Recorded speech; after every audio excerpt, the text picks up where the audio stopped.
Koiki they are bringing the world closer to your doorstep. Èdè ní ọjọ́ kẹrin nínú oṣù keje 2025, 4th July 2025. Ó tún bọ́ sí ọjọ́ tí America tí wọ́n declare independent wọn látara United Kingdom.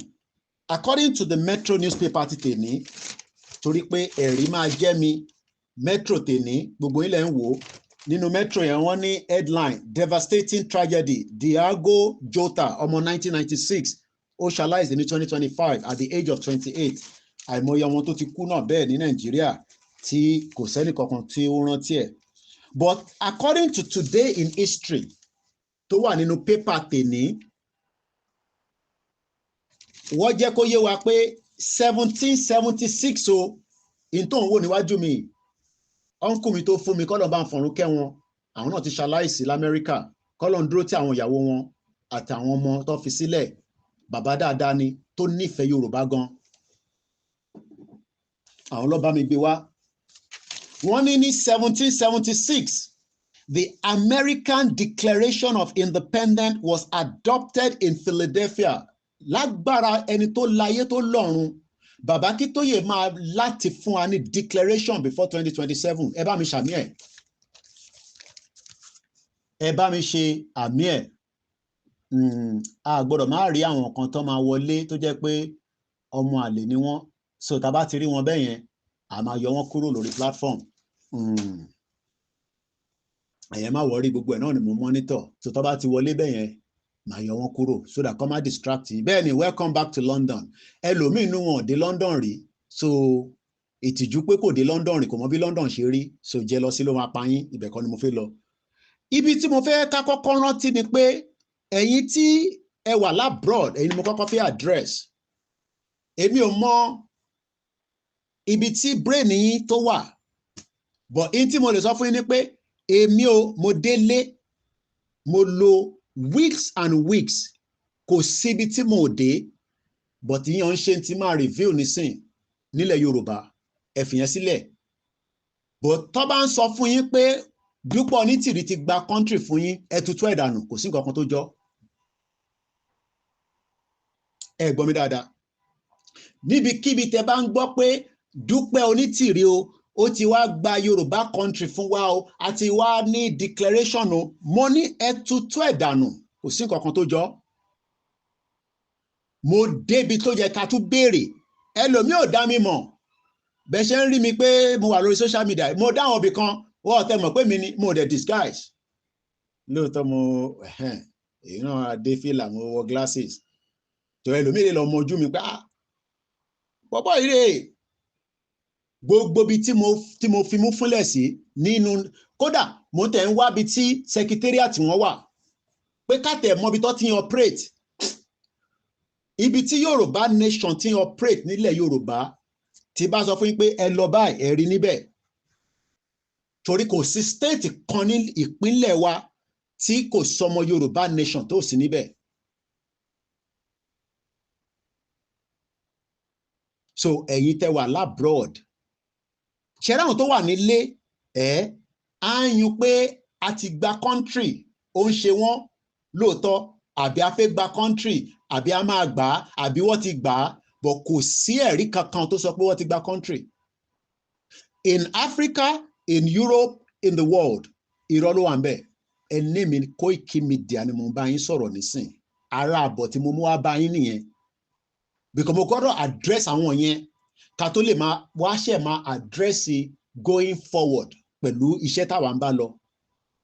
And it's good that èmi àti àwọn tí wọ́n jẹ́ representative wọn lọ́hùn tó ń pè ní Dúpẹ́ Onítìrí media èmi ò bá wọn jà but tí mo sọ fún wọn ni pé ẹ ní proof pé ti gba country mo wá dúpẹ́ pé ní ìjẹta kọ́ ni about in the last week ẹ jẹ́ sáré lọ síbẹ̀. Wálé Àlí wọ́n wà ní London ní bíbáyìí kọba Elédùmarè kó bá ń dúró ti bàdá ẹ a lè má align a lè má agree látara pé nígbà tí Dúpẹ́ dé ó mú gbogbo ẹ̀ ó dàrú ó sáré gbogbo wa báyìí ó mú orí gbogbo wa báyìí he made a program. Mo wà lórí page wọn nísìnyí, mo fẹ́ lọ mú program yẹn wá. Tí ẹni tó bá lọ gbọ́ program yẹn, ẹ mọ̀ pé arákùnrin yìí ó ti wá rí pé ọmọ àwọn Koiki lè má tí gba Yorùbá nation tán náà àwọn gbà lóòótọ́, àmọ́ àwọn gan tí gba Yorùbá nation, irọ́ ló wà ń bẹ̀. Mo tún wá ń sọ fún brother mi Wálé Àlí, èmi Ọláyọmí Koiki, mo dé ilé, mo confirm ẹ̀, kò síbì kankan tó ń pè ní Yorùbá nation abẹ́ YIP àbí tẹ́ gbogbo nonsense yẹn ẹ̀ tutù ẹ̀ dànù. Kódà àwọn èèyàn ọmọ yín nílé, program wọn ló wà ní bíbà tó wà níwájú mi. Àwọn èèyàn ṣe kí ni wọ́n ọmọ yín nílé. Níbi tẹ́mi sì dé bọ́ọ̀tẹ̀ mọ́ Koiki Media, kò sẹ́ni tó mọ bàbá Akintoye as the official leader tó ń lead the movement. Mo dénú ọjà, mo wọnú ọjà, mo káàkiri, mo fi mú fúnlẹ̀, mo béèrè bẹ́ẹ̀ tó fẹ́, èmi ó máa dá bẹ́ẹ̀ tó fẹ́, mo múra bí yín, mo wọnú ọjà, mo múra bí ẹ̀yin náà ṣe máa ń múra nílé, mo nú ẹran, mo wá ń béèrè ǹjẹ́ tẹ̀ in tó ń ṣàwọn èèyàn nílé ni pé wọ́n mọ̀ nípa Yorùbá nation lábẹ́ bàbá Akintoye, but ẹ̀rù ń bà wọ́n. Màá sọ̀rọ̀ débẹ̀. Tẹ́ bá ti gbẹ́nu lé Yorùbá nation nílé báyìí, àyà wọn máa ṣe gì pé àbí ọlọ́pàá lélẹ̀. Tó bá wá rí pé bó ṣe ń bá wọn sọ̀rọ̀ pé àwọn náà wá sọ wọn pé àwa náà ń ṣe Yorùbá nation náà bọ̀wọ̀ gbọ́dọ̀ mọ̀ nínú ọjà yìí. Mo ní dárúkọ àwọn ọjà yẹn for security reason àwọn èèyàn wa, títí dé Ondo, Èkìtì, títí dé gbogbo ilẹ̀ Yorùbá, gbogbo wọn pátá ló ń dúró de pé kí bàbá Akintoye ṣe final announcement ká máa lọlé. Wọ́n ń dúró de olóyè ọmọ Adéyẹmọ Ìgbòho Òòṣà pé kó fáwọn ní ohun tó kù kí gbogbo ẹ ṣe kí ni kó align.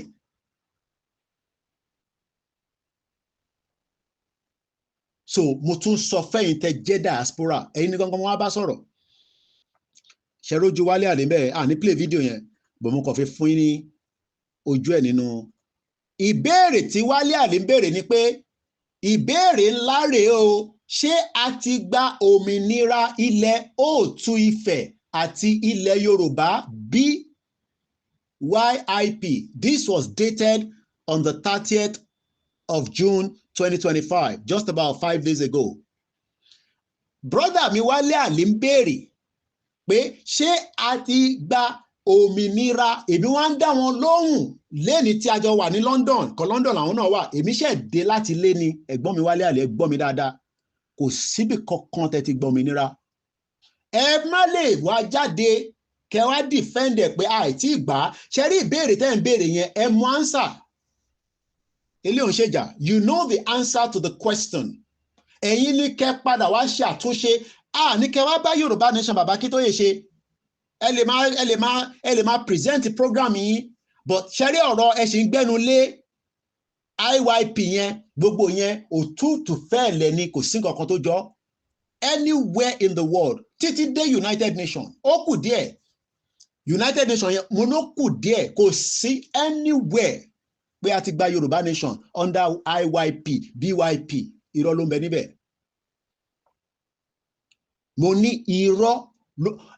Ẹ dẹ̀ sọ̀rọ̀ débi pé ẹ ti wá agree pé lóòótọ́ Dúpẹ́ Onítìrí ṣiṣẹ́ fún Tinubu ni. Gbogbo ẹnu mo fi sọ nísìn, a ti mú confirmation ẹ̀. Ẹ má ẹ̀kẹ́ni kankan fúlù yín. Ṣé rí Tinubu yẹn bàbá criminal ayé àtọ̀run ni. Mo kí bàbá àṣà dáadáa. Mo gbọ́ program wọn lánàá. Tẹ bá ń wá màdàrú tó wà láyé yìí jù, ẹ kọ́kọ́ dánwọ́ sí Tinubu. Má náà wá Satan. Tó bá ń wá ẹni tó jẹ́ jìbìtì tó múlẹ̀ Yorùbá tó fẹ́ dàrú, tó ti dàrú níbi tó délé ní, Tinubu ni kẹ́ mú. Tinubu ni kò fún Ọọ̀ni of Ifẹ̀ láyé kó sóhùn sókè. Gbogbo ẹni mo fi sọ, Ọọ̀ni of Ifẹ̀ ò lè sọ̀rọ̀ jáde tán torí pé Tinubu ti lock wọn in. Ìyẹn à ń padà bọ̀ níbẹ̀. And the same goes to all other obas. Ọọ̀ni ni máa kọ̀ dárúkọ, àwọn tó kù mo ní others. Tí wọ́n bá disagree pẹ̀lú mi, ẹni kọ́ jáde kọ́ wá dispute tí mò ń sọ yìí. ẹni kọ́ jáde pé mo challenge gbogbo wọn láti ọba Ọọ̀ni of Ifẹ̀ kábíyèsí Ọ̀jájá the second títí dé gbogbo ọba ilẹ̀ Yorùbá ẹni kí Tinubu tó bá ní ọwọ́ Tinubu nínú kọ́ jáde kọ́ defend Yorùbá nation wọn ò lè defend ẹ̀. Olóṣèlú ni gbogbo wọn ń ṣiṣẹ́ fún. Ẹni tó dẹ̀ ń ṣiṣẹ́ fún ni pé tó bá gbóhùn síta Tinubu máa ṣe kí ni a ṣe wọ́n mọ́ṣẹ́ but Tinubu ò lè ṣe wọ́n mọ́ṣẹ́ because orílẹ̀ ẹ̀rọ kó Yorùbá tèmi kò really sound dáadáa báyìí ìjókòó tó jókòó sí yẹn wọ́n bí Tinubu mẹ́wàá dá tó bá pè nǹkan fún Tinubu báyìí á wọnú gbó lọ ní wọ́n ní rí mọ́ but àwọn ò fẹ́ ṣe yẹn ibi tí wọ́n ti fẹ́ ṣe yẹn ó kù sí wọn lọ́wọ́ àti Elédùmarè Ọlọ́run dẹ̀ máa ṣèdájọ́ fún gbogbo yín láìfẹ́ nìkankan sílẹ̀ tó bá jẹ́ pé irọ́ ni ọmọ Yorùbá ń pa pé ìyà ń jẹ wá pé identity wa tá à ń jà fún forget it mo sọ pé má stress ara lórí ọ̀rọ̀ Fúlàní identity wa la fẹ́ gbà orí plane tí mo wà nínú plane yẹn many different countries ló ń bẹ nínú ẹ̀ pẹ̀lú èdè oríṣiríṣi so brother mi Wálé Àlì èmi fẹ́ dá yín lóhùn padà pé ìbéèrè ńlá tẹ̀ ń béèrè yẹn pé ṣé a ti gba òmìnira ilẹ̀ tí gba nothing tí wà close to it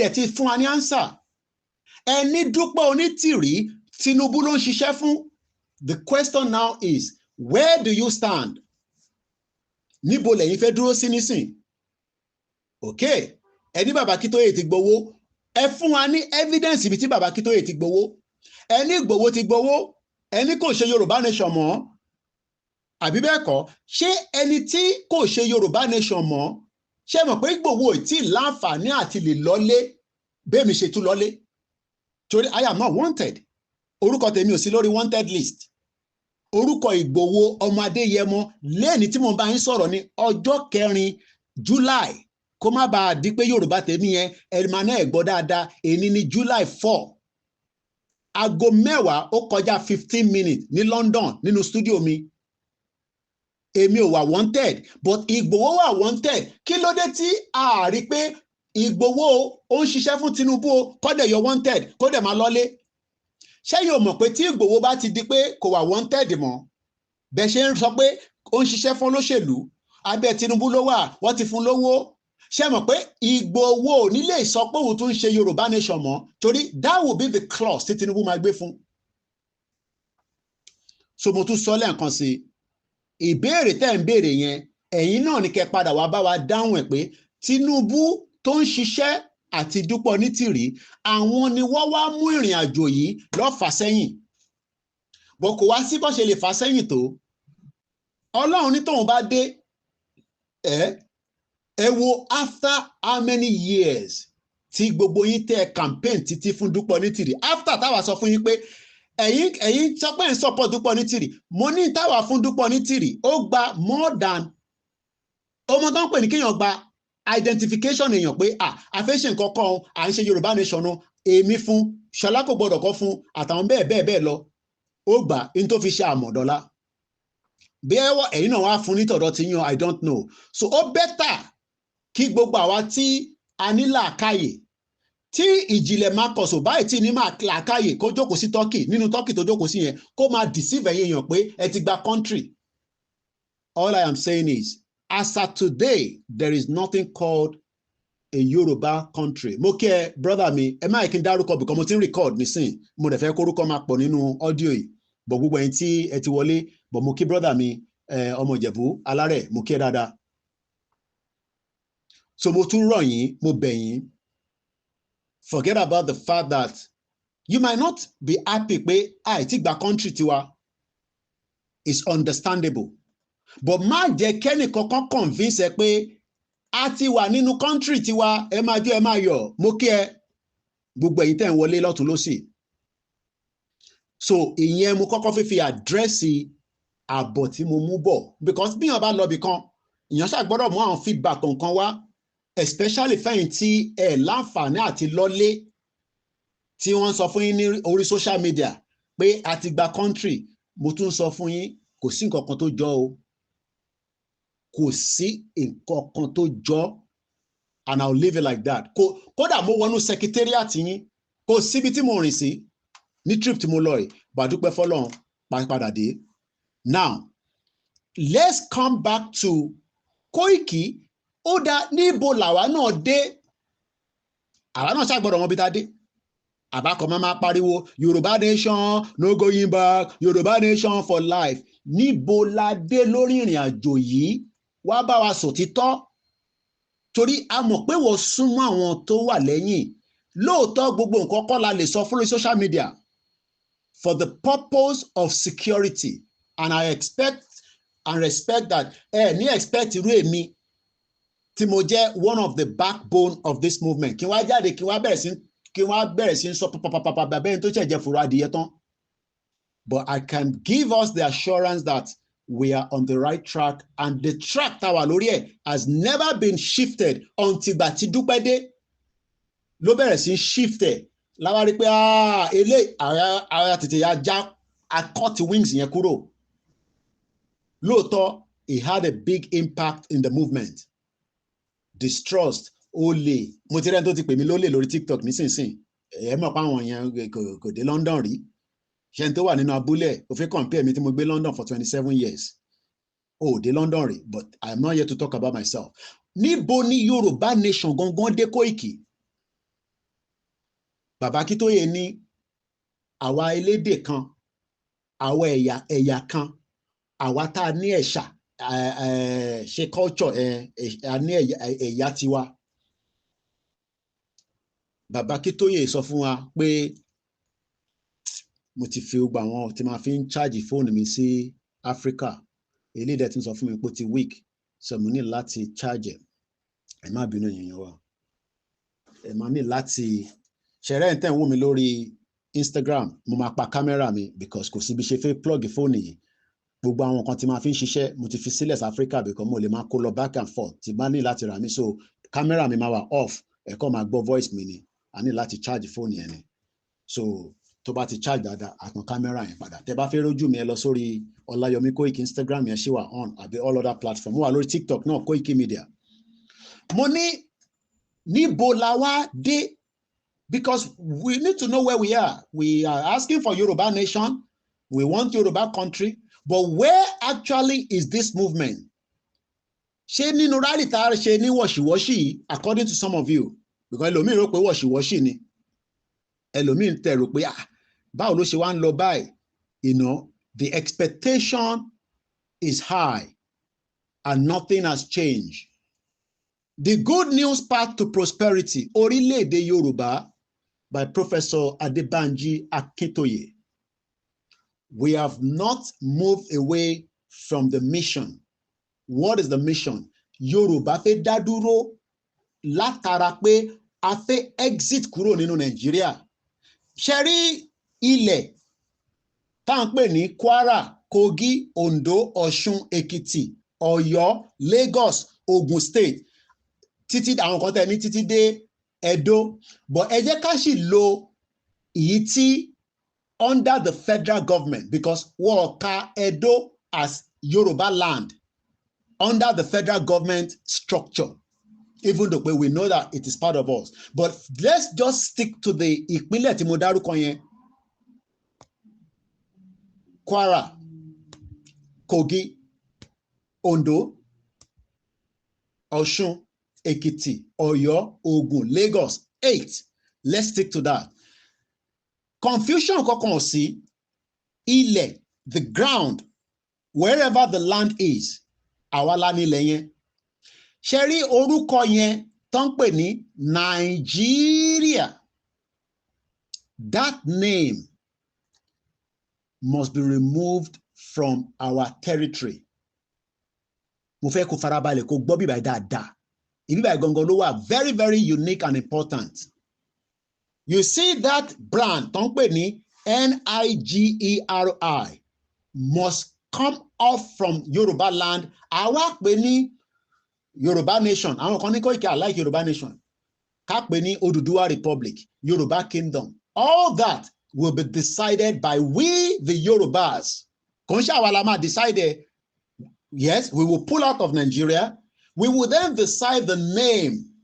But for now, orúkọ tó wà níwájú ibi tí wọ́n ti gbé lọ láti UNPO ní láti many countries around the world where Yoruba has been established as people that wants to have their own independent country, we have been known as Yoruba nation. Under ìlànà la wà tẹ́lẹ̀, ìlànà ọmọ Oòduà, ìlànà ṣì exist, ìlànà tí kúrò níbẹ̀. Under Yoruba World Congress la wà tẹ́lẹ̀, it is no longer Yoruba World Congress anymore. It is now called the YSDM. YSDM stands for Yoruba Self-Determination Movement. Hear me again. YSDM stands for Yoruba Self-Determination Movement. But in 2019, when Yoruba World Congress was registered,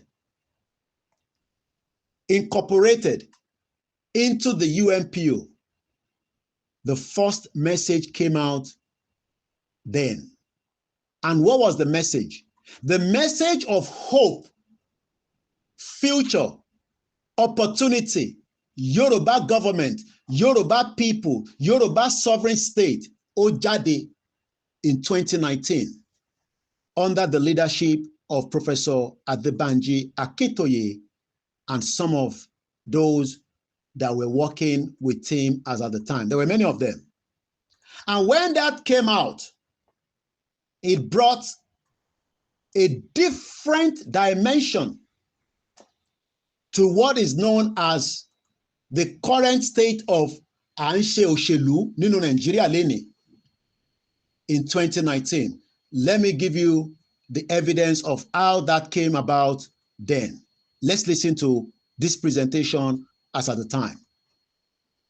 Nigeria has been accepted as the 45th member of the Yoruba-speaking tribe of Nigeria has been accepted as the 45th member of the unrepresented nations. Has been accepted. Wọ́n gbà wọ́n wọlé. Àwọn wo ló gbà wọ́n wọlé? Wọ́n pè wọ́n ní UNPO. UNPO. Kí ló dá dúró lé lórí? Kí ni wọ́n pè ní UNPO? Kò ń ṣe United Nations o. UNPO stand for unrepresented. Àwọn tí wọ́n wà represented bí Yorùbá, bí àwọn ẹ̀yà tó kù ní gbogbo àgbáyé, Ògbóni. Nations, ìlú ni wá tẹ́lẹ̀ kó tó di pé Britain wá gba ìlú yẹn kúrò lọ́wọ́ wa. Àwọn wá ṣẹ̀ wá establish ìlú míì tó ń pè ní Nàìjíríà, wọ́n wá gbélé wa lọ́wọ́ ní 1914 amalgamation.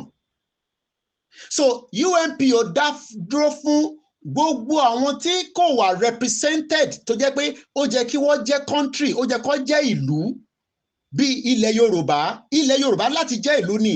Tinubu náà wọ́n lọ sí St. Lucia, ó jẹ́ kójú ti Tinubu. St. Lucia ò tó local government Àlímọ̀ṣọ́.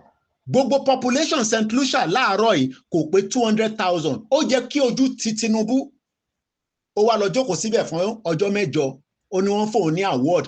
Tinubu ò ṣe máa bọ̀ nílé pẹ̀lú iyì tó náà ti ní tẹ́lẹ̀ kí ó wá jẹ́ kí a gba Yorùbá nation ká dá dúró gẹ́gẹ́ bí orílẹ̀-èdè kí a wá fún ní gbogbo award tó bá náà fẹ́. Kódà tó bá náà fẹ́ any award gẹ́gẹ́ bí pé ó gba country yẹn fún wa látara position tó ní nísìn tí Elédùmarè gbélé lọ́wọ́ tí kò bá lò àwọn tó nílẹ̀ máa ṣe mọ́ṣẹ́. Ẹ bá mi ṣàmì.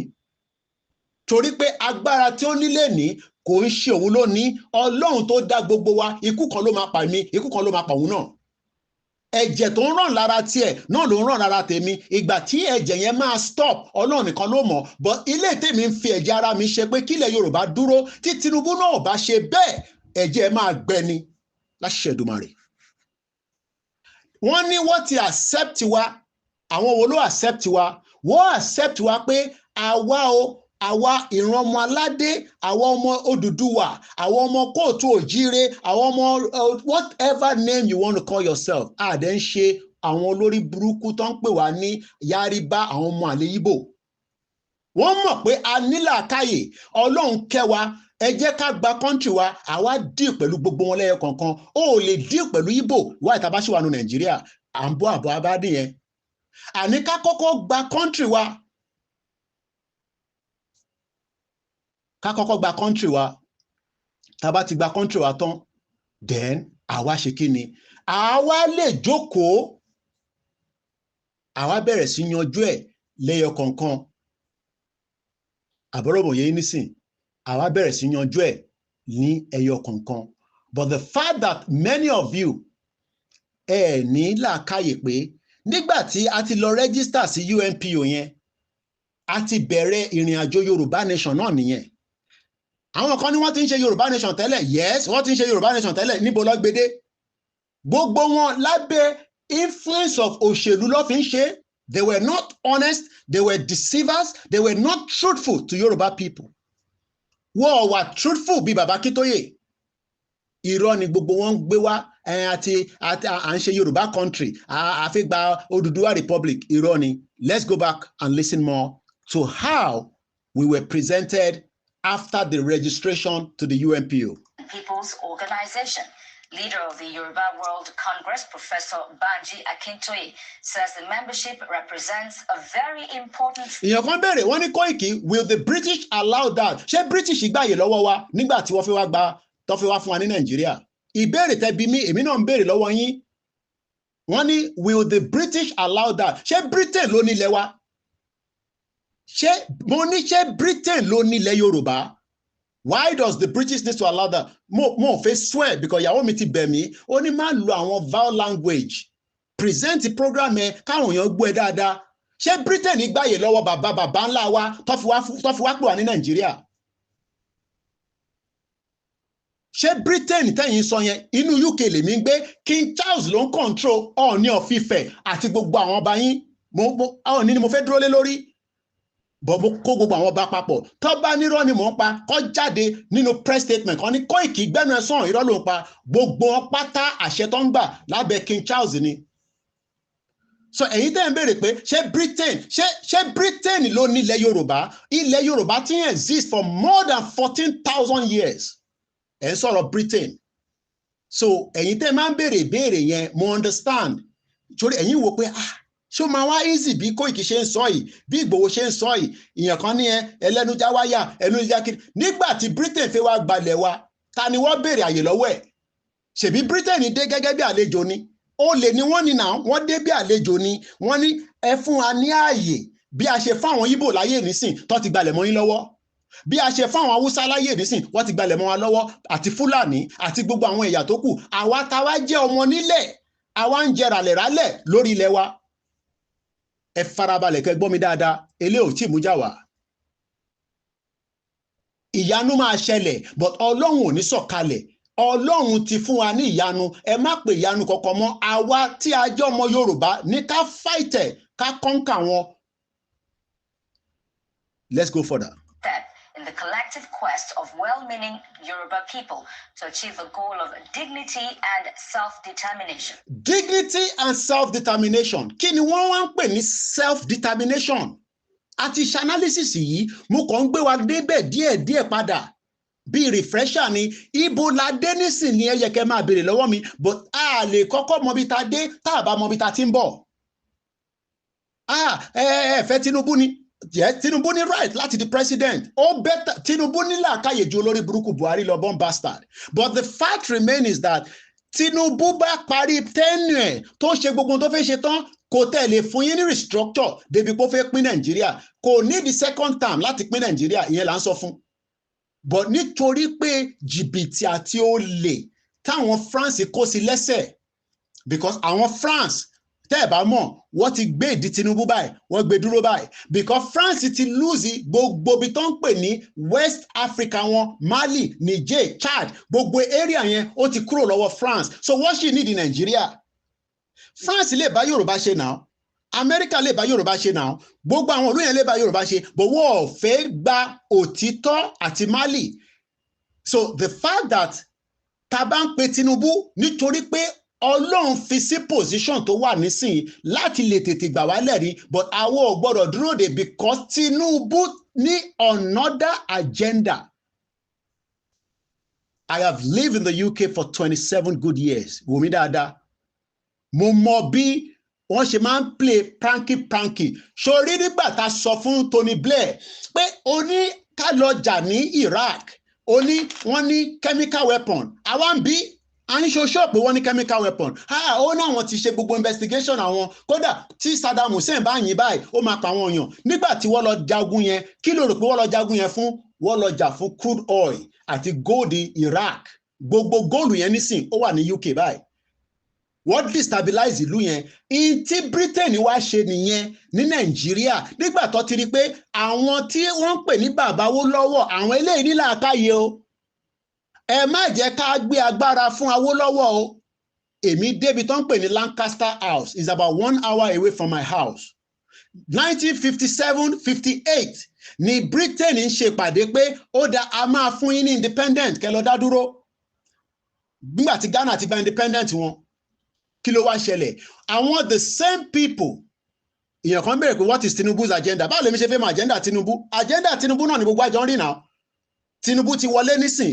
ó dá kí ló ṣe fún wa the same border tí Buhari tì Tinubu ò ṣí insecurity ó sì lọ nínú ilẹ̀ Yorùbá so ẹ̀yin ní kẹ́ béèrè pé kí ni agenda Tinubu èmi ò lè sọ agenda Tinubu agenda ilẹ̀ Yorùbá kí ilẹ̀ Yorùbá dá dúró kí gbogbo wa lè rí tiwa ṣe kó tó di pé ọlọ́jọ́ máa dé torí pé àwa kọ́ la ní ayé yìí àwa kọ́ la ní life wa kàn ń lọ ó ń bọ̀ ni níjọ́ tí Ọlọ́run tó ní ẹ̀mí yẹn máa gbà àìtí mọ̀ I am 47 years old èèyàn kan ló kú ọmọ 28 years old ó lówó jù mí lọ nísìn but àfihàn ó ti fi kú ó ti ṣe kíni ó ti fi ṣàgbà so intan sọ ni pé ká gbalẹ̀ wa padà kó tó di pé a máa wà in more danger because danger yẹn ò kúrò ń bẹ́ẹ̀ o bọ̀bọ̀ ń bọ̀ níbẹ̀ now kí ni wọ́n pè ní self determination tá bá ń pariwo a fẹ́ dá dúró àwọn kan níbà lè ṣe máa dá dúró ṣó ti sọ fún Abíọ́lá ṣó ti sọ fún dis ṣó ti sọ fún Tàmẹ̀dù ṣé gbogbo wọn ní làákàyè most of all your politicians and the military Britain ló ń control wọn Britain dẹ̀ ti rí àṣírí pé ọ̀rọ̀ tí àwọn ará ibi tí wá gbé jáde yìí ó máa dá yọpọnyọrin sílẹ̀ o ìyẹn ni wọ́n ṣe rán David Lammy wá sí Nàìjíríà farabalẹ̀ ìwọ tó ń deceive ara ẹ pé Nàìjíríà máa da wọ́n ní kí David Lammy wá sọ fún yín ìyàn kan ní what is the way out náà ni à ń sọ ìnísìn pé ká gba ara wa sílẹ̀ ká gba country wa báwo la ṣe máa gbà either by peace or by war Kóìkì máma dárúkọ ogun ṣòro ogun yẹn làwọn ọ̀fẹ́ ẹ sọ fáwọn olóṣèlú pé àṣẹ Nàìjíríà mọ́ náà why ìtọ́ ṣe máa sọ fún wa pé ká continue vision ti Britain sọ Britain ní by 2075 farabalẹ̀ kó gbọ́ bí báyìí wọ́n ní by 2075 Nigeria will be the 5th largest economy kí ni kàn wá pẹ̀lú Nigeria ṣé identity wa ní Nigeria ni Nigeria is not a country and we have proven that by many people Atemio, Atelomio, and many of the people that have spoken with one voice. There is nothing called Nigeria. Nigeria is a created country. We are not one. We can never be one. There is no land called Nigeria. There are no people called Nigeria. Lóòótọ́ lè máa sọ pé Bokoiki, I was born in Nigeria. Yes. Nítorí pé Britain ló change dimension yẹn ní 1914 amalgamation. That is about 110 years ago. Farabalẹ̀ kó gbọ́n tí brother mi sọ, mo kí èèyàn wa, ẹ bá ń gbọ́ lé share button kò ní bàjẹ́ fún ẹ. There is no language called Nigeria. There are no people called Nigerians. We are only deceiving ourselves. We are not Nigerians. Journalists yẹn wá ń béèrè pé we are not Nigerians. Ìyẹn wá ń béèrè pé ó dá níbo ni Nigeria gangan? Ìwọ tó ní I am in Nigeria. Yes, I was born in Nigeria. It's because that is what we were told. According to my birth certificate, but ilẹ̀ tó bí mi sí yẹn ṣé Nàìjíríà ló ní ilẹ̀ yẹn ṣó ti exist before ilẹ̀ Yorùbá ni ilẹ̀ yẹn ti exist before Nigeria. The whole Nigerian project is 110 years. So why are we gonna kill ourselves? Bí àṣà Nnamdi Kanu, can I go and create a country? As I live here now, tí bá know that our Yoruba communities our mibayo, I fẹ́ declare ilẹ̀ wa ní bíbá. What do you think the white people will do? Àwọn òyìnbó. Àwọn òyìnbó kí ló rò pé máa ṣe? I cannot pick a lot of the comments. I just want to focus, but I'm picking 1 or 2 comments that is coming through. And mo kí gbogbo èèyàn wa. This man says, and I quote, "Our true strength lies in our ability to determine our destiny. As we intend to free ourselves from the born-to-rule mentality, let us embrace Yoruba self-determination to unlock our full potential." Mo réyàn tó ń ṣe tó ń ṣe bí drone ní Kogi State. Irú ẹni yẹn nísìn ó jẹ́ kí a replicate sí gbogbo school pátápátá orílẹ̀ Yorùbá o kẹ́ni yẹn máa lọ máa kọ́ wọn ní research ká create a research center. You cannot do all these when we are still under a fake union, pretending that we love the Igbos even though the Igbo doesn't love us.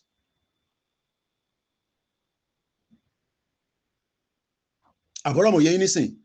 Our true strength lies in our ability. But ẹ jẹ́ ká padà sára ọkùnrin tó ń sọ̀rọ̀ pé journalist yẹn wọ́n béèrè pé are we not Nigerians? Farabalẹ̀ kò gbọ́ lẹ́ẹ̀kan sí. Nigeria. There is no language called Nigeria. There is no language called Nigeria. Èdè wo ní Nigeria? English is not our language. I was on the Turkish airline. All I hear when they start their presentation is in Turkey. Èdè Turkey ló máa kọ́kọ́ sọ kó tó sọ English. Kí ló dé tí wọ́n sọ English before Turkey? Because English is not their language. English kan ni language wọn. Èdè wa ìlú ẹ̀ ká máa sọ tó ń pè ní èdè abínibí wa tó ti ń bẹ táwọn bàbá ńlá wa ń lò before ti Britain. Mo ní the cause of all the problem in Africa ní West Africa, Britain ni number one. Àwọn ló dá gbogbo yánpọnyánrin ìjà tó ń lọ káàkiri gbogbo àgbáyé nísìn ọwọ́ Britain wà níbẹ̀ because Britain run a 200 years empire and we need to stop it. Ẹ má worry tẹ́ ẹ bá kọ́ nǹkan dáadáa kò ń ṣe compulsory. I hope I am communicating. Bí àṣà sister mi mo wo program wọn lánàá kọ́lọ́n bá fọ̀run kẹ́ Mohbad Ọlọ́run jẹ́ ká rí justice fún. Mo ní where is the land? Mo kí ẹ èèyàn mi must be. Where is the land? So má wá síbí báyìí kó wá fi sentiment comment no ọ̀rọ̀ sentiment kan ló wà nílẹ̀ ìmọ̀ nísìn ọ̀rọ̀ how do we strengthen the lies in our ability? We have been told lies. I didn't know. I work with the Nigerian community for more than 10 years. Wọ́n fún mi ní award ní UK mi báyìí. But àmọ́. But the fact that àtiwárẹ̀ ẹni tó ti enlighten wa tó ń pè ní bàbá Akintoye, bàbá yẹn wá fún wa ní enlightenment pé there is nothing called Nigeria. What is Nigeria? Farabalẹ̀ kò gbọ́n tí arákùnrin sọ. There are no people called Nigerians. There are no people called Nigerians. So why do you ẹ má bínú ẹ̀ tẹ́ wà lórí Instagram mi mo pa kámẹ́rà yẹn o because mo ń charge fóònù yẹn ni ẹ má bínú sí mi ojú mi lélẹ̀ kò kúrò níbí kankan because mo ń charge ẹ ní o ìyẹn mo ṣe pa kámẹ́rà yẹn gbogbo tí ma fi ń hold the phone mi ó wà láfíríkà àtúmọ̀ ní láti ra àwọn míì ni so that mo ní máa gbé káàkiri because every luggage tó bá dé airport kódà kó jẹ́ five kékeré ló fi over wọ́n máa sọ fún mi pé kó yọ so mo ń declutter àwọn ẹrù tí mo ń gbé lọ láti máa fi ṣe media production nílé so Ọlọ́run bò wá láṣìírí ẹ túbọ̀ máa support iléeṣẹ́ wa ẹ má jẹ́ kí ó sú yín ẹ má jẹ́ kó rẹ̀ yín bẹ́ẹ̀ ṣe ń support different things olúkálùkù ló ní nǹkan tó ń support èyí tẹ́ bá nífẹ̀ẹ́ táwa náà ń ṣe níbí báyìí gẹ́gẹ́ bí media personality gẹ́gẹ́ bí journalist gẹ́gẹ́ bí brand ní polówó ọjà kankan níbí báyìí àfi tó bá wù mí pé kápọ̀ fi ṣe recommendation fún àwọn ọmọ Yorùbá pé ó dà pé kìíní ìdá apart from that so mo kẹ́yìn yẹn wa mo níṣẹ́ ilẹ̀ wo ní Nàìjíríà ti fi operate ìtí Britain ṣe ni pé wọ́n mọ̀ pé at some point àwọn ò lè colonize wa bó ṣe ń colonize wa lọ yẹn so àwọn tí wọ́n plan ahead pé okay how do we change these people báwo la ṣe máa gbé wọn tó yẹ pé a máa sọrí wọn kalẹ̀ báyìí Ìgbò máa bá Yorùbá jà Haúsá wọ́n ti gbalẹ̀ Haúsá ní 1806 àwọn Fúlàní ẹ jẹ́ ká kó wọn papọ̀ wọ́n wá kó gbogbo wa papọ̀ ìwọ náà wo èmi àti ẹni sọmọ Yorùbá wa ń bára wa jà tó jẹ́ kémi àti máa bára wa jà àbí ká máa ronú pé báwo la ṣe fẹ́ lọ sí space báwo la ṣe fẹ́ ṣe this. The real countries that will support us in making war, do we have them? Tabatẹ̀ níyẹn ṣé máa sọ yẹn lórí social media fún yín ṣé nígbà tá Amẹ́ríkà tó fẹ́ kó àwọn B2 bomber tó fẹ́ lọ fi attack Iran ṣé wọ́n sọ bó ṣe rìn fún wa a kò gbọ́ pé wọ́n gbéra láti Florida 18 hours 7 B2 bombers each one of them cost $2 billion pẹ̀lú fighter jet pẹ̀lú àwọn tó máa refuel because 18 hours flight ni wọ́n parí iṣẹ́ tó máa ṣe wọ́n dẹ̀ jáde. There are questions that you can't come and be asking on the social media. Ìlú wo ló máa sọ ìlú wo tí bá sọ fún ẹ pé Israel máa support wa nísìn ṣó rò pé Nigerian government ò ní lọ bè lọ́wọ́ Israel pé Koiki sọ pé ẹ máa support wọn tí ó jà bá bẹ̀rẹ̀. America never reveal it, so don't come and ask sensitive questions here. More understand pé ẹ fẹ́ ní àwọn information here, but I can't come and tell you that Togo ma support wa. Ìyẹn make sense now. Tábà ti sọ yẹn, ṣé wọ́n mọ̀ pé Nàìjíríà máa lọ bá Togo jà ni pé kí ló mean kò fẹ́ support wọn? We can't come here and be telling you that. Ìwọ àti èmi àti ẹ ní ká kọ́kọ́ bẹ̀rẹ̀ pé àwọn olóṣèlú o, ẹ jẹ́ ká bi wọ́n pé kí ni wọ́n ń pè ní Nàìjíríà tẹ́ni ká keep together. Kí láǹfààní Nàìjíríà? Definitely tó bá sọ fún mi pé Britain ò mọ̀ nípa Boko Haram ẹ̀tútù ẹ̀dànù. Britain wá àwọn gan lọ́wọ́ àwọn gan ni bàbá àsàlẹ̀ àti France. Ibi báyìí lèmi ń gbé kò sí nǹkan tó lè fèmí ṣe. Wọ́n dẹ̀ mọ̀ pé òtítọ́ ni journalist tó bá ń sọ òtítọ́ kò tẹ̀ ní lówó lọ́wọ́ torí pé brand ẹ̀ wọ́n máa attack ẹ̀ just like the social media they are attacking us. Àti wà lórí TikTok rí about 2 years ago lọ́gbọ̀n mi dànù wọ́n ní tí mò ń sọ àwọn láìkẹ̀. Whereas gbogbo ilẹ̀ máa ń rí àwọn Fúlàní owó tó bá gbà lọ́wọ́ àwọn tó ti fẹ́ pa wá tó display. So ẹ jẹ́ ká padà sórí ṣé ọmọ Nàìjíríà ni wá Koiki? Yes, ọmọ Nàìjíríà ni wá now. My birth certificate said I am in Nigeria. Irọ́ ni o. That is exactly what Britain wanted.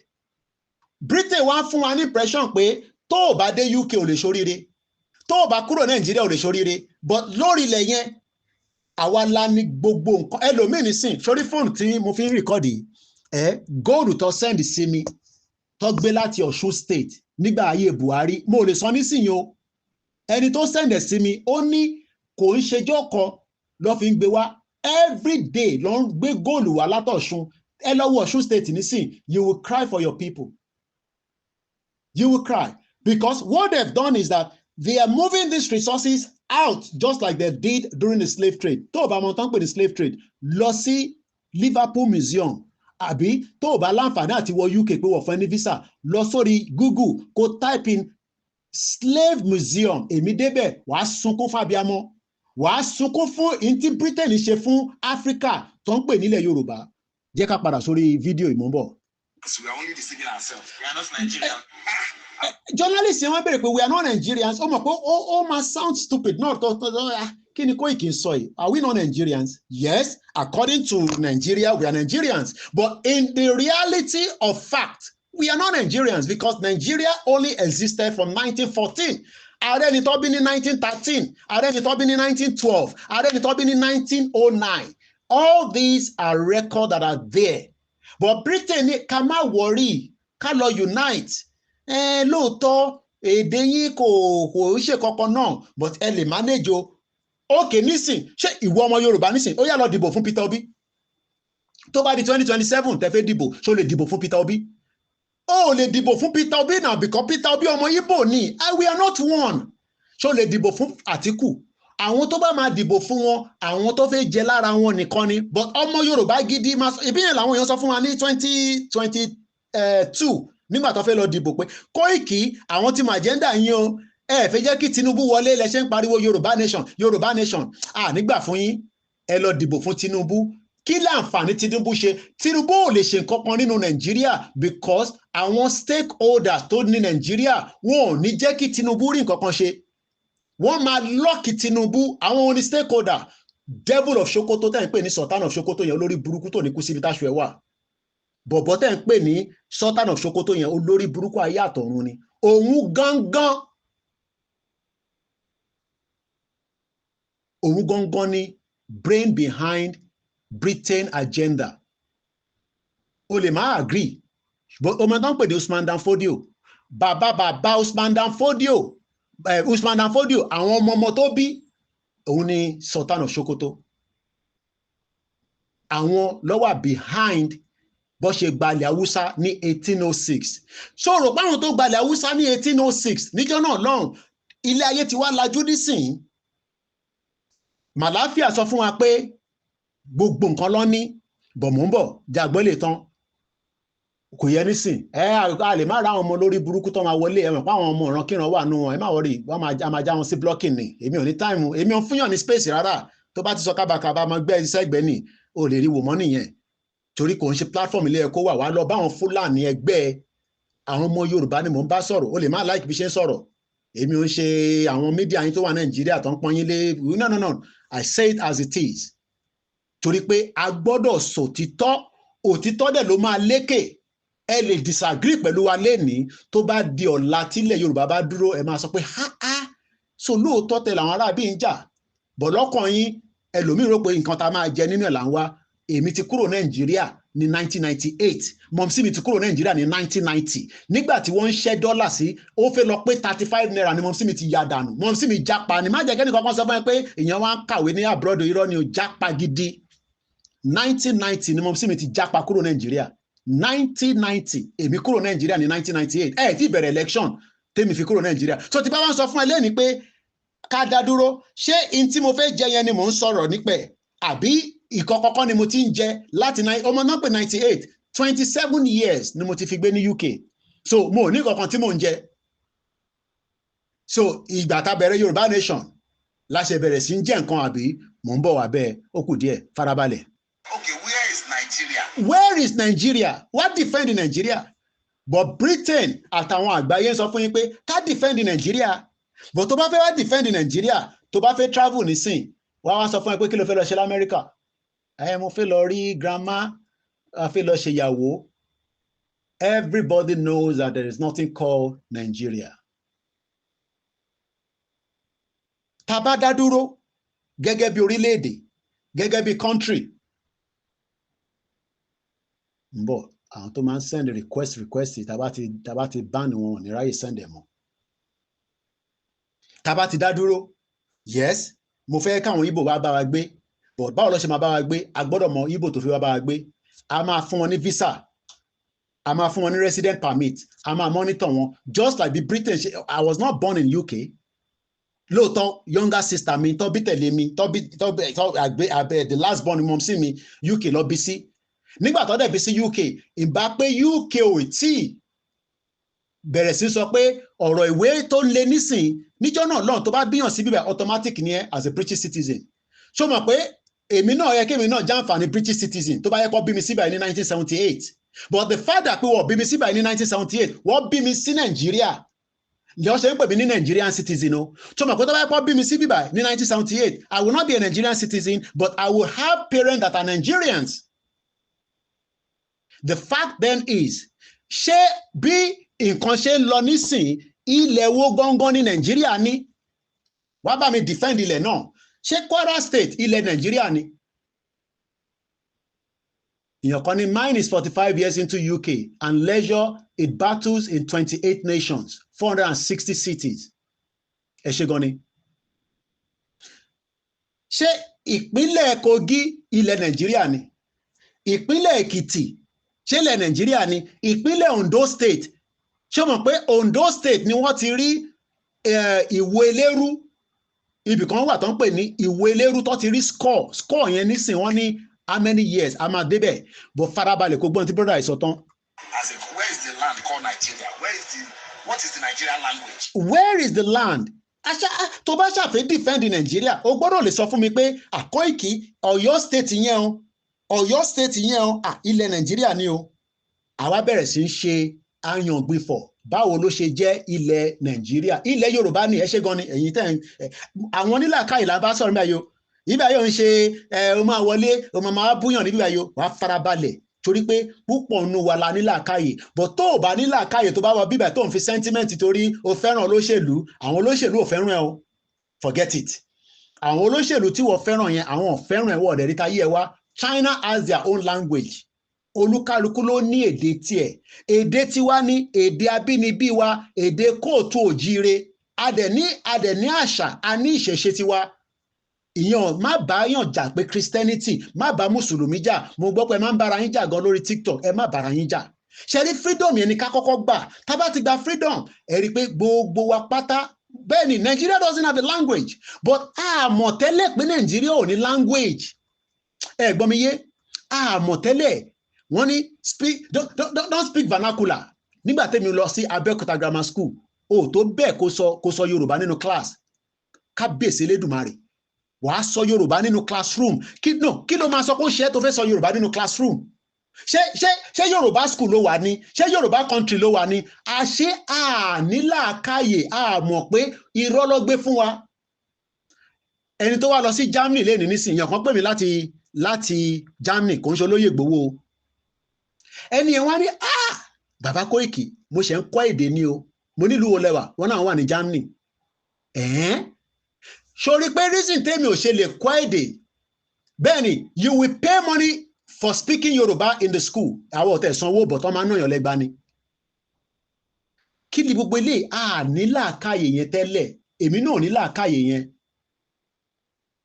ṣó wá mọ̀ pé tó bá jẹ́ pé Yorùbá ló fi kọ́ wa ní biology ṣó mọ̀ pé wà mọ̀wé ṣó mọ̀ pé mo sá fún science class I decided not to go to science class because mo ti wò pé physics chemistry nígbà tí mo kì í ṣe àwọn top guns wa nínú school tó mọ̀wé tó yẹ pé orí wọn gbogbogbò báyìí but tó bá jẹ́ pé Yorùbá ló ti fi ń kọ́ mi láti a b d a e ṣó mọ̀ pé màá bìtì ẹni tẹ́mi rò pé mọ̀wé ní school but ẹni tó mọ̀wé yẹn Ọlọ́run fún gbogbo wa ní different brain but the fact that pé òyìnbó la fi ń communicate. I went to Onward Nursery and Primary School private school ni mo lọ ní Surulere ẹ tó bá ní question ẹ béèrè tí bá lè pick it because there are many things coming through bẹ́ẹ̀ ni Nigeria is a scam tó mọ̀ pé tó bá jẹ́ pé láti àwọn ọmọ tó bí tó ti ń gbé wọn lọ sí ṣe daycare lọ ti ń sọ Yorùbá sí wọn kódà tí bá sọ fún ẹ pé Yorùbá tó ń sọ ní Benin Republic ó fẹ́ bẹ́tà ju Yorùbá táwọn ń sọ nílé nísìnyí o mo ò ṣeré o mo ń gbọ́ àwọn Yorùbá kan tí mo dé Togo tí mo dé Côte d'Ivoire Yorùbá tí wọ́n tún yàtọ̀ sí Yorùbá táwọn ń sọ nílé ìyẹn kan ní I am from Igbowo I stand with you my brother before but your people are fighting Muslim on TikTok mo ti sọ fún wọn pé kó yé jà fún TikTok Muslim Christian ẹ fi yẹn sí ṣẹlẹ àwọn tó ń jà yẹn tàbá délẹ̀ lérí òṣàlá máa bọ irọ́ ni gbogbo yẹn o there is what they call the government government ni o kò ń ṣeré pé abágbà country ìyẹn kan máa wá sọ pé mi tó bá wù mí ni màá máa ṣe no o lè ṣe tó bá wù ẹ́ o ẹ ti ń béèrè látẹ̀ nǹkan I have a question ẹ béèrè question n tẹ́ ń béèrè látẹ̀ nǹkan náà nìyẹn question yẹn kẹ́ béèrè tàbá délẹ̀ lérí ẹbọ nìkan la máa ṣe no olúkálukú máa ṣe tó bá wù ú but government máa regulate gbogbo wa ni o bí ṣe ń gbé ní UK nísìn mo ò lè bú Christianity o ṣe ní gbogbo àwọn tó ń gbé abroad tó ń tako Islam tó ń tako Christian orí TikTok nìkan ló ti ń ṣe o wọ́n tó bẹ́ẹ̀ kọ́ ṣe bẹ́ẹ̀ nílé iṣẹ́ tó ti ń ṣiṣẹ́ o èmi ti ṣiṣẹ́ nílùú ìdẹ́bi pé orí train mo ṣiṣẹ́ lórí train àwọn èèyàn wọ́n jẹ́ gay wọ́n jẹ́ lesbian ó lè bú wọn o so àwọn tó ń búra wọn lórí TikTok tó ń jàjà ẹ̀sìn ẹ fi wọ́n sílẹ̀ nígbà tílẹ̀ Yorùbá bá dúró as an independent country gọ́ọ̀mẹ̀ntì máa ṣe tó yẹ kó ṣe there will be tolerance to religion yes ẹni tó ń búyàn lórí TikTok tó ń jà pé ọmọ babaláwo ni mí kò ní da fáyín Muslim kò ní da fáyín Christian èmi ò sọ àwọn tó wà Nàìjíríà because lawless country ní Nàìjíríà wọ́n tó bẹ́ẹ̀ l'Amẹ́ríkà kọ́ bú mùsùlùmí kọ́ bú Christian wọ́n tó bẹ́ẹ̀ ní Koiki ló sọ bẹ́ẹ̀ wá ṣẹ̀wọ̀n ẹlòmíì ọmọ agbedele because wọ́n ń pè kankan ní religious tolerance a gbọ́dọ̀ wà religious tolerance neighbor mi nísìnyí bó ṣe rí mi ó ní where have you been mo ní èmi I went to Africa ó náà sọ bẹ́ẹ̀ pé òun ò rí mi lẹ́nu ọjọ́ mẹ́ta yìí kí n mú àwọn ọmọ lọ sí school wọ́n máa ń ṣọ́ra wa nílùú igan bó kí ni mo fẹ́ fàyọ̀ ni pé ẹ̀sìn tó ń ṣe ó ń bá mi ṣọ́ ilé mi látara pé mo ò sí nílé wọ́n assist ìyàwó wọ́n assist ọmọ so má bá wọn jàjẹ ẹ̀sìn yes a lè attack pé àwọn lọ́wọ́ bá nǹkan jẹ́ it's understandable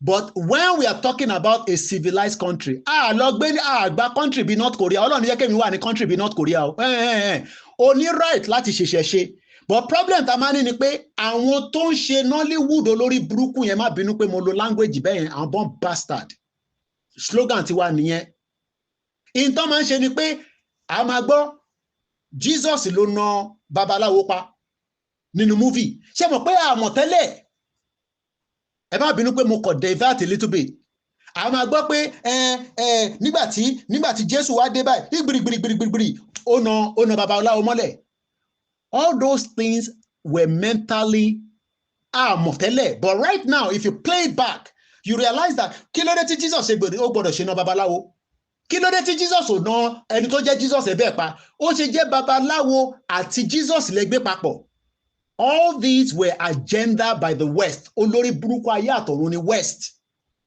They had many agenda to destroy our tradition. I'm not going to sit here kí wọ́n sọ fún yín pé torí mo fẹ́ gba Yorùbá nation. I gbọ́dọ̀, ẹni tó bá èmi ń bọ Ògún, ọmọ babaláwo ni mí, ọmọ mùsùlùmí ni mí, ọmọ pastor ni mí, mo ti gbọ́ pastor Jerry láàárọ̀ yìí. Gbogbo tó ń sọ mo sọ pé amen. Mo ní problem pẹ̀lú ẹ̀. Tó bá dalẹ́ nísìn máa gbọ́ pastor Òjó, máa bá wọn ṣe night vigil, but ọmọ babaláwo confirm ni mí. Mo ń bọ Ògún, mo ń bọ Fá, mo ń bọ Odùduwà, mo ń bọ gbogbo ẹ̀. So gbogbo ìyẹn kọ́ là ń sọ nísìn, àní ká gba freedom lọ́wọ́ àwọn tó gba freedom lọ́wọ́ yín, òun là ń sọ̀rọ̀ nísìn.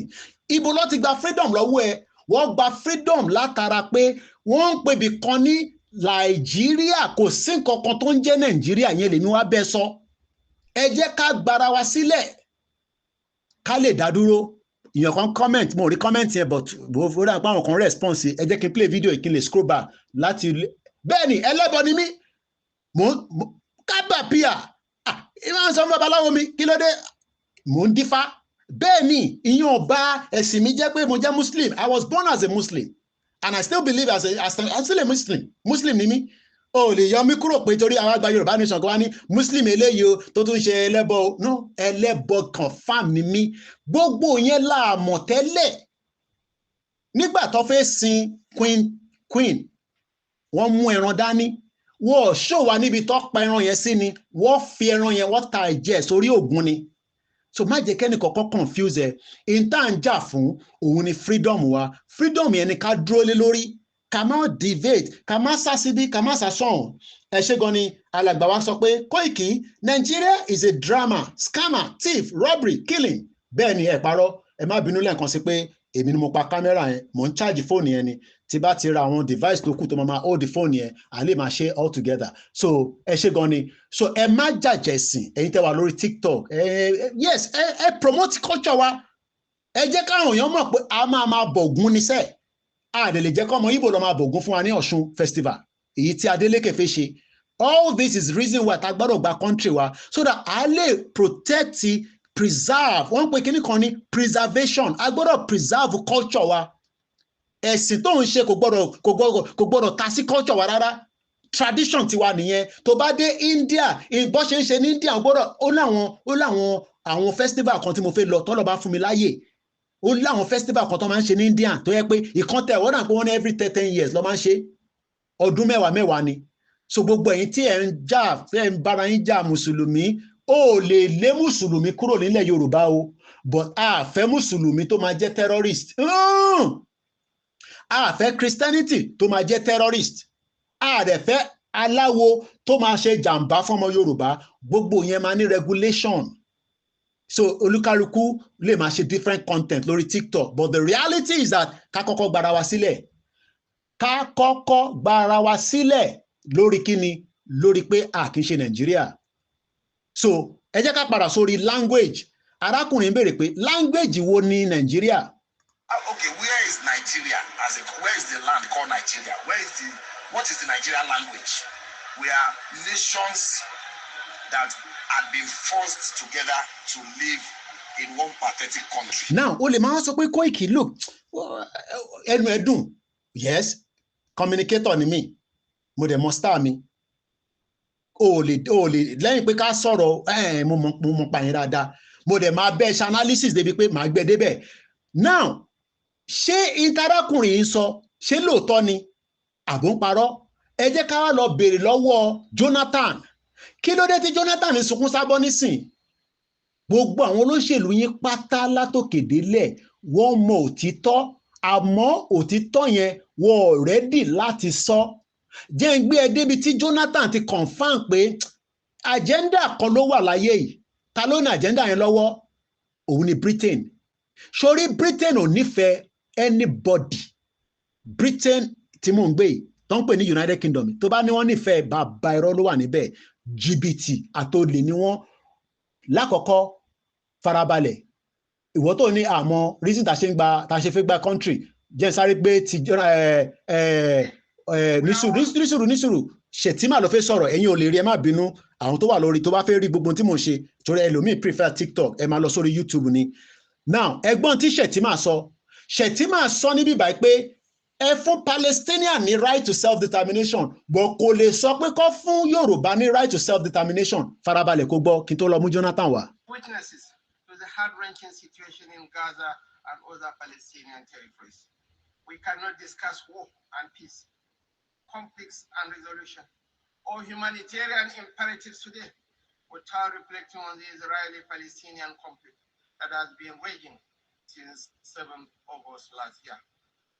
Of course, the conflict predates this period and has been simmering for a better part of half a century. What it tells us is that the international community has failed to live up to the spirit and aspirations of the United Nations to rid the world of inequality, violence, and domination of one people by another. Justice is antithetical to revenge. Freedom is an inalienable right and a natural entitlement that cannot be denied to any people. Ṣùgbọ́n nǹkan tó sọ mẹ́rin, this was Shettima nígbà tó lọ represent Nigeria ní United Nations. Only freedom is an inalienable right. So right mi ni mò ń jà fún. O lè má agree pé kí Yorùbá kó pín torí wọ́n prefer Nigeria, but tó bá mọ meaning Nigeria, ó tẹ̀ ní máa sọ pé kí Nigeria kó exist mọ́. Tó bá mọ meaning Nigeria, ó ní máa sọ pé kí Nigeria kó ṣe kí ni kó exist láíláí. Ìwọ kọ́ ló máa sọ pé kí Nigeria kó exist. Wàá sọ fún pé ilẹ̀ Yorùbá ni kó exist. Freedom is an inalienable right. Right yẹn ni à ń ṣe kí ni? Gbogbo question tẹ́ ń béèrè yẹn, which currency will be spending? Ṣó mọ ẹ mọ bó ṣe bẹ̀rẹ̀ currency Nigeria? Tá bá ti ní country tiwa, we will automatically decide which currency. What matters for is to pull out of the structure called Nigeria.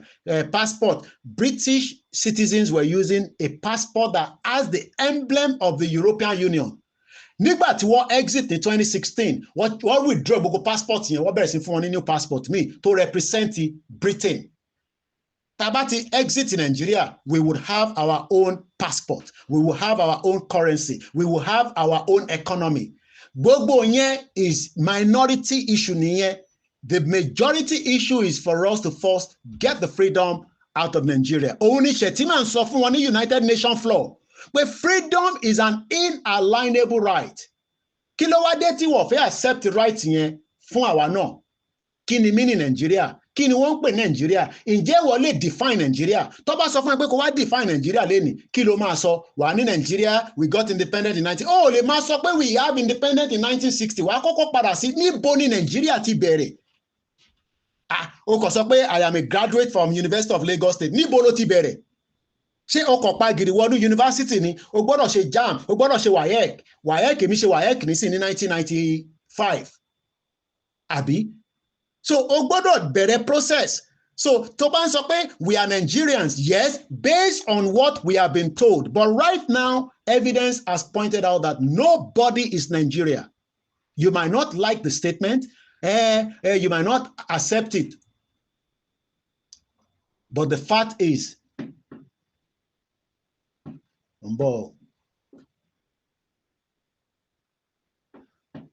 you might not accept it, but the fact remains that nobody is Nigeria.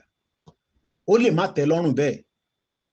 Ilẹ̀ Yorùbá ti exist kó tó di pé Britain. Ṣé o mọ̀ tán pè ní Britain? Nínú Britain, wọ́n ní England. Ọmọ àlè ilé ní Nigeria is coming to stay, no division now. Orí bàbá ò pé ọmọ àlè, born bastard. Fúlàní ló bí yẹ. Ìwọ gbọ́dọ̀ jọmọ Yorùbá kó máa sọ pé Nigeria la máa dúró sí ọmọ àlè. Àlè má rí tiyín kù ń bẹ̀. Right, and a natural entitlement that cannot be denied to any people. The Palestinian people deserve their independence. The Palestinian people deserve their independence. Mélòó ni Palestinians sílẹ̀ Yorùbá? The same Shettima lọ sọ yẹn ní United Nations. But nígbà táwa ń béèrè fún independent nísìn, wọ́n ní no, mo ti gbàdà náà, ẹ má wọrí, èmi kan àwọn tó bá ti bá ṣàtìrí àwọn comment fún èmi àgbà, èmi ò ní time fún wọn níbi báyìí, a máa ń block wọn ni, èmi máa ń block wọn ni, kò sí space kankan fún yàn kan tó yẹ pé Fúlàní ni ìtọ́ ẹ̀. Because ẹni tí Fúlàní àbí Igbo àbí Hausa bá jẹ́ ìtọ́ ẹ̀ ló máa sọ pé ká keep Nigeria. Ọmọ ògidì Yorùbá tó jẹ́ confam ọmọ èdè Yorùbá gangan tó bí sílẹ̀ Oòduà kò gbọ́dọ̀ máa sọ pé ká keep Nàìjíríà kọ́ Nàìjíríà ní bomb bastard kò ní da fáwọn tó bí ẹ gbóhùn sókè Shettima mo ń bọ̀ mo ní láti gbé kọ́ọ̀tù ó ń bọ̀ yìí.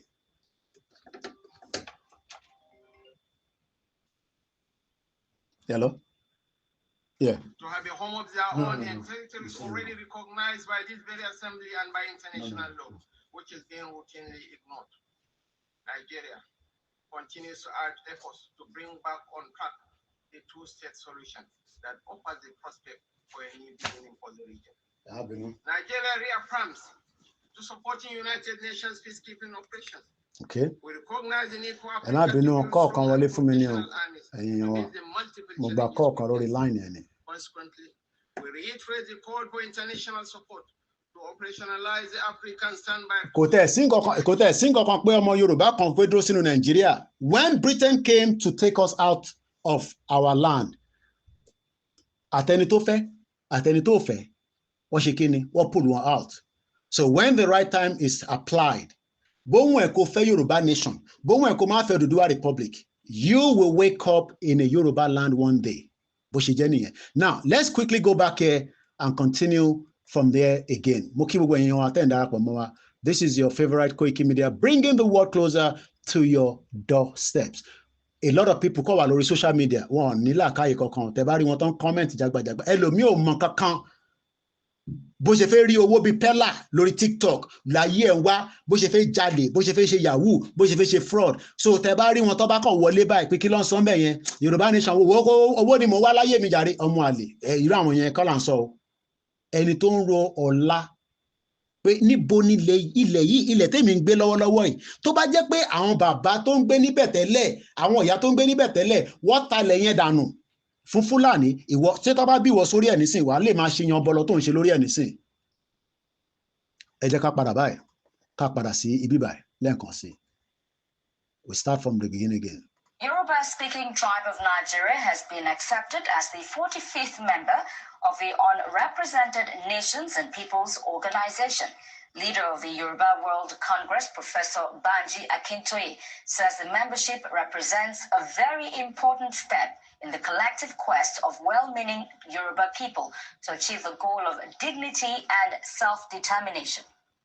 It is my great pleasure and pride to inform you that the Yoruba nation has been admitted to the membership of UNPO.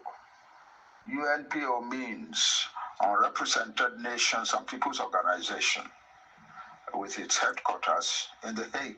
The UNPO expressed their gladness to welcome the Yoruba nation as a new member of UNPO, and they're looking forward to working with us.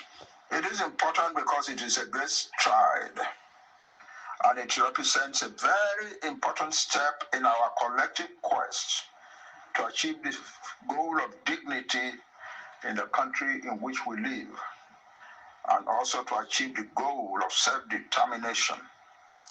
The goal of self-determination. How do we achieve it? Koiki, okay. Báwo wá ni process yẹn tá máa fi dé country tẹ́ ń sọ yìí? Ọ̀nà wo lẹ fẹ́ gbà tá máa fi débẹ̀? But èmi à ń sọ pé ọ̀nà wo ni gbogbo wa máa gbà tá máa fi débẹ̀? Eléyìí ni I am Yoruba, I will not be part of this foolishness. Ó ń ṣe Yorùbá ọmọ àlè ní ẹ pé ọmọ Igbo ní ẹ àtọ̀ Igbo ló wà lára ẹ bomb bastard. Ó ná ọmọ Yorùbá lòun but I will not be part of this. Ṣé ọmọ Yorùbá nìyẹn lóòótọ́? Àwọn ọmọ àlè tó ti wà láàrin wa nìyẹn. How do we become a full-blown country?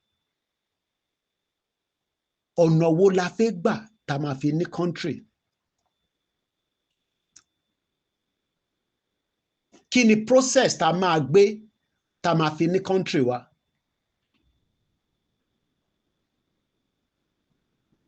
How do we become this country? Tá à ń sọ yìí. Are we going to fight our way through? Are we going to explain to our people? are we going to define it in a way that the least person will understand it? Yes, that's all we have done in the last 5 years. Making analysis, explaining the details of why. Wọ́n ní kí ọtí yàn bá dẹ̀ mọ̀ wá béèrè. Ṣé agenda wà pé wọ́n fẹ́ gbalẹ̀ Yorùbá? Agenda yẹn bá wá wà. Kí ni ìdí tó ṣe fẹ́ gbà? Báwo dẹ̀ ni ṣe ti kẹ́kọ̀ọ́ bẹ́ẹ̀ ni bàbá mi? Koiki Media bringing the work closer to your doorstep. Ẹ wo àwọn wíìgì rẹ lóríṣiríṣi. Ṣẹ́tìrì kan àbí méjì dìmú bẹ́ẹ̀. Wíìgì rẹ all back lélẹ́yìí o. Ó wá ní center party méjì. Mo dẹ̀ láwọn cap báyìí. Original cap. Original lélẹ́yìí. Tẹ máa ṣe kíni? Tẹ máa dé sísàlẹ̀. Original wà. Òun náà wà available fún títà. Tẹ bá dẹ̀ fẹ́ tí ò ṣe irú eléyìí. Òun náà wà. Òun ní wig lélẹ́yìí. Fine wig lóríṣiríṣi. Pick and drop òun náà wà. Àwọn oní coins ó wà. Wig wà. Wig is available. Ẹ wá ra wig. Ẹ wá ra wig lóríṣiríṣi lọ́lọ́kọ̀ òjọ̀kan. Èyí tẹ bá ti fẹ́ ní Lady K Ìfẹ́ Olúwa show ló ń tà. Ọjà rèé. Àwọn ọjà tuntun ó ti ṣe kíni ó ti wọlé dé. Ẹ tún wọlé náà. Ẹ wọlé ẹ̀yin mọ́mì mi ẹ̀yin big mọ́mì mi tẹ bá dé eléyìí tí bá dé bó ṣe wà yìí yé. Ó fine ó ní coins pick and drop dẹ̀ ni. Ó wá jẹ́ ó ní coins. Bákan náà àgbo jẹ̀díjẹ̀dí tó wà òkè dáadáa nílé iṣẹ́ tí ẹ̀ national aba ó wà. Àgbo diabetes ó wà ṣẹ́rọ̀ ògùn diabetes yẹn. Tí bá sọ fún yín wípé ìyàlẹ́nu ló jẹ́ fún mi báwo èèyàn ṣe kí ni bó ṣe ń testify. Àwọn èèyàn testify sí bó ṣe ń ṣiṣẹ́. I was like, èmi gan mọ̀ wípé nǹkan tó strong tó yẹ ní iléeṣẹ́ tí ẹ lè tà ní àgbo diabetes mo bọ̀ wá fi hàn wá. So èyí tẹ bá ní diabetes àgbo tẹ máa lò àgúnmu ni tẹ máa lò fún diabetes ó wà. Èyí tẹ máa lò fún manpower kẹlẹ̀ dóbò dáadáa ó wà. Èyí tẹ máa lò fún jẹ̀díjẹ̀dí akọ̀jẹ̀dí abojẹ̀dí ó wà. Ẹ wo eléyìí náà ọba kìíní ẹ wo díẹ̀ ní èyí tẹ bá like kí wig kó gùn gan òun nìyí ó gùn dáadáa Ghana weaving all back ó fine gan. Àwọn cap dẹ̀ wà ẹ má gbàgbé pé mo sọ lẹ́ẹ̀kan. Àwọn cap báyìí tẹ máa dé sísàlẹ̀ ó wà délébù. Ẹ jẹ́ túbú wig mi wà àwọn woman hair náà kò gbẹ́yìn o gbogbo ẹ̀ la ní bíbà. Woman hair náà wà. Ẹ wo wig yìí mo wá nígbà tí mo ṣe program kí n fi hàn àwọn èèyàn. Ẹ wo wig ọwọ́ mi ṣé ti rí ẹ wo bó ṣe fine èmi gan like ẹ gan bó ṣe wà ìtẹ́ báyìí wá gbé sórí bó ṣe máa rí níṣẹ́ ti rí èmi kàn gbé sẹ́gbẹ̀ẹ́ ni o èyí báyìí lẹ máa gbé sí o ẹ máa dé tó máa cover gbogbo front ẹ nìyí Ghana weaving ló wà wájú ẹ ó fine gan ẹ jẹ́ wọ fún kékeré ẹ jẹ́ wọ fún kékeré ẹ jọ èyí tẹ́ bá fẹ́ràn àwọn product tá à ń ta ọṣẹ ìṣẹ́gun ọṣẹ arọ́bí ọṣẹ àánú torí mi fẹ́ kí fídíò igun jù òun ni ṣé ti rí bó ṣe máa wà ní. Tẹ́bà tún wá fẹ́ ru ilé another one tún wà àwọn wíìgì míì ṣẹ̀ṣẹ̀ dé sẹ́ẹ̀ gbogbo ẹ̀yin tẹ́ ti ra wíìgì tẹ́lẹ̀ tẹ́ ní táwọn míì bá ti dé kí n jẹ́ kẹ́ túmọ̀ àwọn nínú wọn míì tó ti dé tó fine dáadáa gbogbo ẹ̀ ló kún bí báyìí tó bá dẹ̀ jẹ́ earring náà ní lóríṣiríṣi àwọn nǹkan àmúṣẹ́ṣọ̀ àwọn nǹkan tẹ́ máa lò tó máa wò yí báyìí pé yé ẹni lo ẹ̀ṣọ́ ẹni wọṣọ gidi ẹni lo wíìgì tó fine ẹni lo fine purse ọjà mi ò dẹ̀ wọ́n lọ́lẹ̀ kó dowó ni àlùbáríkà iṣẹ́ kọ́ lówó àlùbáríkà lójú àwọn wíìgì yapa ẹja padà sórí woman hair ẹ̀rí ẹ bá fẹ́ rú tọ̀dọ̀ mi yìí rú tọ̀dọ̀ mi lé ilé báyìí sí mo ẹ̀ṣẹ̀ ṣí ní òun nìyí èmi mo lé léyìí o this one is mine mo ẹ̀ṣẹ̀ ṣí ní tọ̀dọ̀ mi lélẹ̀ ẹ ṣe máa dé lélẹ̀ irú ẹ̀ wà ní tẹ́ bá máa wo program wa dáadáa ẹ ti rí ṣẹ́ ti rí ẹ ti rí lórí mi lórí program ṣẹ́ ti rí bó ṣe fine tọ̀dọ̀ mi lélẹ̀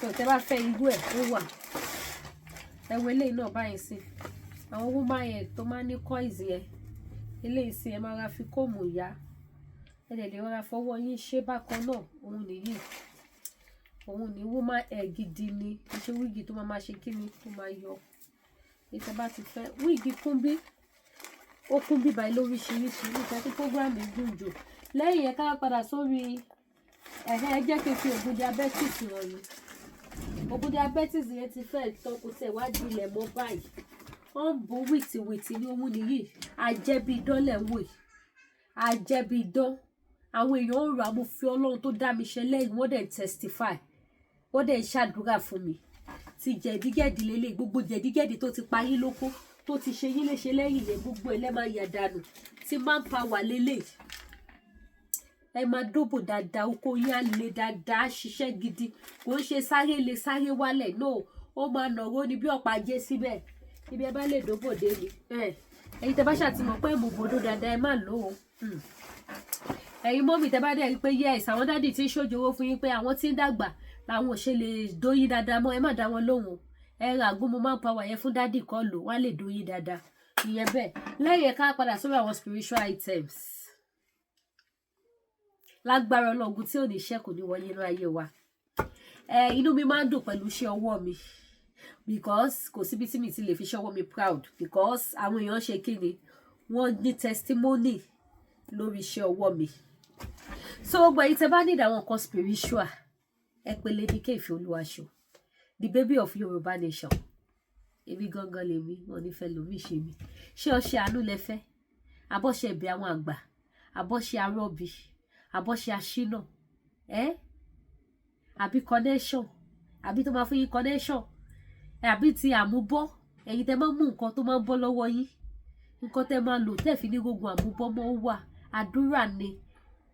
àdúrà ni kò ṣóhun tì àdúrà la fi ṣe orúkọ Jésù ni tó dẹ̀ ń jẹ́ bí idán tó confirm nǹkan aṣínà wà nǹkan là wà nǹkan àánú wà nǹkan ire òjijì ó wà gbogbo ẹ̀yin tẹ́ máa ní promise and fail nǹkan tẹ́ máa lò tẹ́ fi ní rogun promise and fail mọ́ láyé yín ó wà available tó bá wá jẹ́ wípé back to sender dábì padà sórí oníbi àgbélépọ̀tà gbogbo yẹn náà wà bíbá lọ́dọ̀ Lady K Ìfẹ́olúwaṣọ àwọn nǹkan àgbélépọ̀tà àwọn nǹkan back to sender gidi ó wà available àwọn nǹkan ìṣẹ́gun tẹ́lẹ̀ lò àwọn course breaker tó bá jẹ́ omi tẹ́lẹ̀ máa mísì mọ́ omi ìwẹ̀ yín náà ni òun nìyí ẹ kàn ra máa fi sínú omi ìwẹ̀ yín kẹ́ lọ́ máa fi wẹ̀ omi yìí kì í ṣe omi lásán omi ìṣẹ́gun ni omi tẹ́ wò lọ́wọ́ mi so ẹ̀yin tẹ́ bá nìdẹ̀ ẹ pè mí tó bá dẹ̀ jẹ́ pé àwọn pẹ́ẹ̀fù náà ni tẹ́lẹ̀ lò fún back to sender ó wà available lóríṣiríṣi tó bá jẹ́ tẹ́ máa ta sómi ìwẹ̀ ni ó wà tó bá jẹ́ tẹ́ kàn máa spray sí bọ́dì yín ó wà available tó bá wá jẹ́ pẹ́ẹ̀fù àánú ìtẹ́ máa fi sómi ni ó wà tó bá jẹ́ ìtẹ́ máa fi para ó wà àwọn nǹkan ṣẹ́ lóríṣiríṣi èmi ò like àti máa announce gbogbo àwọn nǹkan ṣẹ́ tí mo ní lọ́wọ́ mi ò like àti máa announce ẹ̀ lórí social media ṣùgbọ́n mo sọ fún èyí tẹ́ bá lórí ọ̀fẹ́ àti àǹfààní àti wo program yìí pé anything tẹ́ bá fẹ́ ṣe fún spiritual items láti lò ẹ pè Lady K Ìfẹ́olúwaṣọ the baby of Yorùbá nation Ọlọ́run nìkan ni doctor solution òun náà dẹ̀ ló máa wòye sàn òun ló máa wá solution sí ṣòro yìí yẹn gbogbo ohun tó bá yín lẹ́rù ọkọ ń kọ̀ yìí ìyàwó ń kọ̀ yìí ẹ má mú bọ́ ṣẹ́ ẹ má mú bọ́ ohun rere gbogbo ẹ máa dópin ṣé rí ilé ayé yìí ṣé rí a lot of people ti pè mí a lot of experience mo ti ní a lot of ọ̀rọ̀ ni mo ti gbọ́ a lot of ìrírí ni mo ti gbọ́ láti ẹnu àwọn èèyàn tó tún jẹ́ kémi náà kí n tún máa dàgbà sí nínú Kristi tí mo dẹ̀ ń dúpẹ́ fún Ọlọ́run ṣé rí ilé ayé yìí mo lọ kíní kan kò ṣiṣẹ́ my dear sister mother brothers tí ì confirm ni o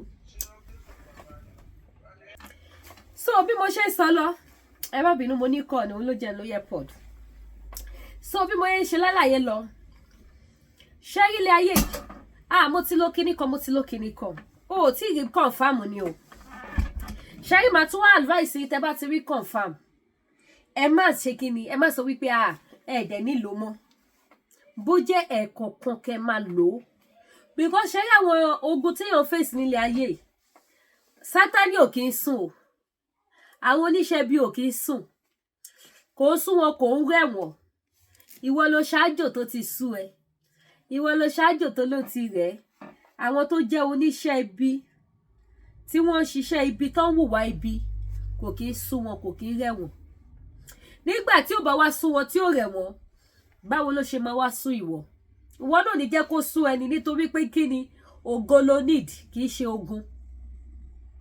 ogun làwọn fẹ́ fún ẹ ìwọ ni wàá rí jẹ́ ìtẹ́ pé mi ò fẹ́ ẹlẹ́rù yẹn gbẹ́rù yín mi ò fógun láyé mi ògo ni mo fẹ́ lò nítorí ẹ ò ní ṣe kí ni ò ní rẹpẹtẹ ẹ̀kọ̀ọ̀kan o gbọ́dọ̀ máa ṣe kí ni o gbọ́dọ̀ máa tẹ̀síwájú láti tún máa ṣe kí ni láti máa lo àwọn nǹkan tó bá ń lò mélòó bẹ́ẹ̀ ta ti rí mélòó la fẹ́ sọ ṣùgbọ́n máa kọ́ advice ẹ̀yin èèyàn wípé ṣe rí ilé ayé yìí ibi téèyàn bá rìn mọ́ ló máa rìn mọ́ so gbogbo èyí tẹ́ bá need àwọn nǹkan spiritual items tẹ́ lè lò tẹ́ fẹ́ kó jẹ́ bí idán ẹ contact me ẹ pè Lady K Ìfẹ́ Olúwaṣọ ẹ mọ̀ pé Kristi lọ́ba ojú òní tí wọ́n gbáyé gbogbo wọn máa ṣẹ́ mi ò ní rojọ́ jù so àwọn ẹni tí tá bá ti fẹ́ ìbàjẹ́ fún ìgbéyàwó náà ni ìbàjẹ́ anything that you know say yes you wan use call Lady K Ìfẹ́ Olúwaṣọ the baby of Yorùbá nation ire o ẹ má gbàgbé láti subscribe sí YouTube channel wa ò kẹ́ tọ́ notification bell yín o kẹ́ dẹ̀ bá wa like ètò tá à ń ṣe ó dàbọ̀.